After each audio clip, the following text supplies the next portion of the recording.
नमस्कार, न्यूज 18 का digital platform देख रहे हैं आप। मैं हूं आपके साथ दिव्या सिंह। चलिए आपको फटाफट 5 अंतर्राष्ट्रीय बड़ी खबर बता देते हैं। पहली खबर अमेरिका से जुड़ी हुई है। ग्रीनलैंड को लेकर व्हाइट हाउस में अब तक की सबसे बड़ी और अहम बैठक हुई है और इस बैठक के बाद अमेरिकी राष्ट्रपति डोनाल्ड ट्रंप के इरादे और साफ हो गए हैं। व्हाइट हाउस ने संकेत दिया है कि अमेरिका ग्रीनलैंड को अपने कब्जे में लेने के लिए हर विकल्प पर विचार कर रहा है, जिसमें सैन्य विकल्प भी शामिल है।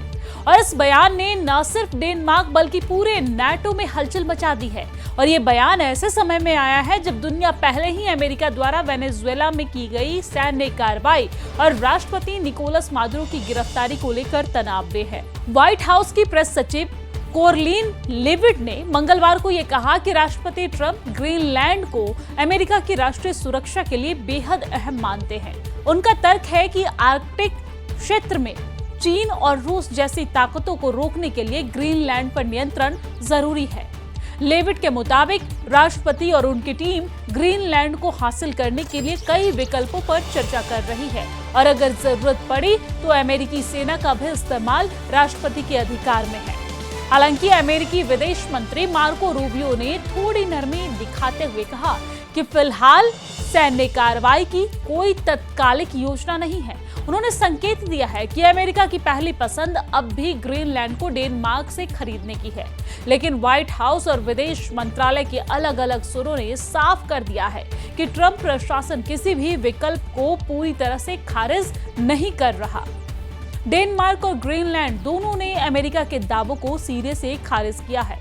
डेनमार्क के विदेश मंत्री लार्स लोको ने यह कहा है कि अमेरिका की तरफ से आए कुछ बयान गलतफहमियों पर आधारित हो सकते हैं। उन्होंने अमेरिकी विदेश मंत्री रूबियो से बातचीत की मांग की ताकि स्थिति साफ की जा सके। और इस पूरे मामले को सबसे ज्यादा गंभीर एक बात बना रही है, ग्रीनलैंड और डेनमार्क दोनों नाटो के सदस्य हैं और अमेरिका भी। अगर अमेरिका ग्रीनलैंड पर सैन्य कार्रवाई करता है तो ये इतिहास में पहली बार होगा जब कोई एक नाटो देश दूसरे नाटो देश पर यह हमला करेगा। और यही वजह है कि यूरोप भर में चिंता की लहर है। यूरोप के कई नेताओं ने संयुक्त बयान जारी कर अमेरिका से ग्रीनलैंड की स्थिति का सम्मान करने की अपील भी की है।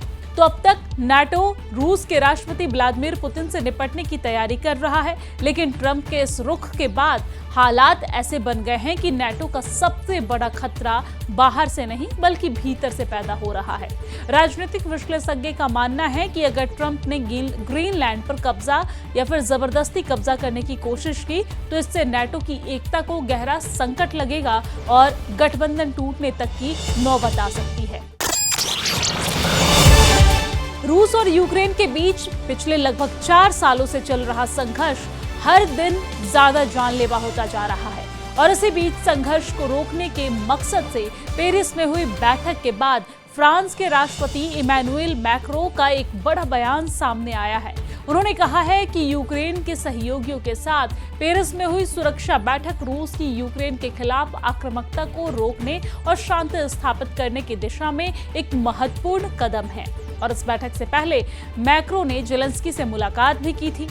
मैक्रों ने बताया कि पेरिस में हुई बैठक में रूस और यूक्रेन के बीच संघर्ष विराम की निगरानी, यूक्रेनी सेना को हथियार और ट्रेनिंग देना और साथ ही साथ एक बहुराष्ट्रीय सेना तैनात करना और भविष्य में रूस की आक्रामकता को रोकने के उपायों पर चर्चा हुई है। इस बैठक में अमेरिका सहित 25 से ज्यादा देशों ने हिस्सा लिया और इस पूरी बैठक और बातचीत का मकसद रूस को सीज फायर के लिए राजी करना और यूक्रेन की सुरक्षा सुनिश्चित करना है कि निगरानी अमेरिकी नेतृत्व में ही की जाएगी। सहयोगी देशों ने ये भी कहा है कि संघर्ष विराम के बाद भी यूक्रेनी सेना को हथियार, ट्रेनिंग और समर्थन मिलता रहेगा ताकि वो भविष्य में रूस की किसी भी आक्रामकता को रोक सके। बैठक में भविष्य में किसी भी रूसी हमले की स्थिति में सुरक्षा गारंटी सुनिश्चित करने और यूक्रेन के साथ लंबे समय तक रक्षा सहयोग बनाए रखने पर भी चर्चा हुई है। हालांकि कई जरूरी डिटेल्स को अभी फाइनल किया जाना बाकी है।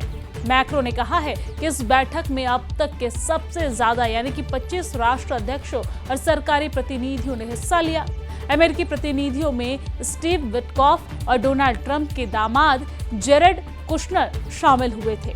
इस दौरान जेलेंस्की ने इस बात पर जोर दिया कि यूरोपीय देशों की सशस्त्र सेनाओं का सहयोग और प्रतिबद्धता बहुत जरूरी है। जेलेंस्की ने कहा कि ब्रिटेन और फ्रांस जैसे देशों से सैनिकों, हथियारों और तकनीकी सहायता की तैनाती को महत्वपूर्ण माना जाता है।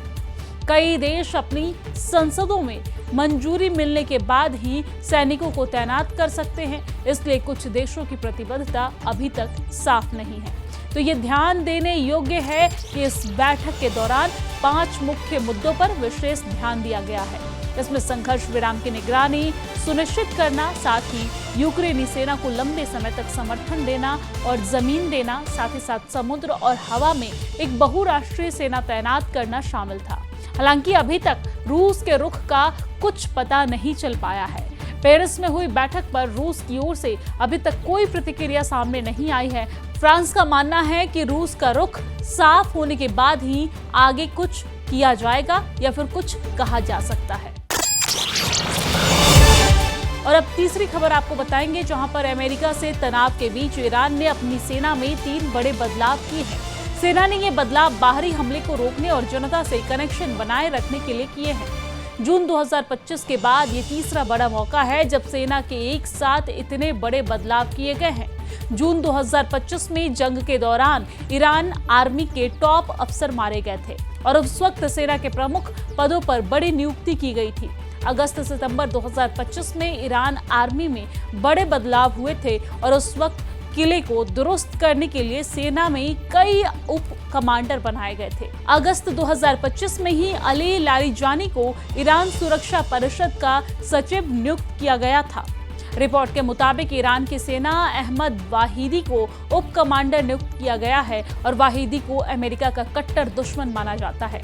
अमेरिकी ने वाहिदी को ब्लैक लिस्ट में रख रखा है। वाहिदी सेना में दूसरे नंबर के अधिकारी बनाए गए हैं। वाहिदी को सेना के ऑपरेशन का जिम्मा भी मिला है।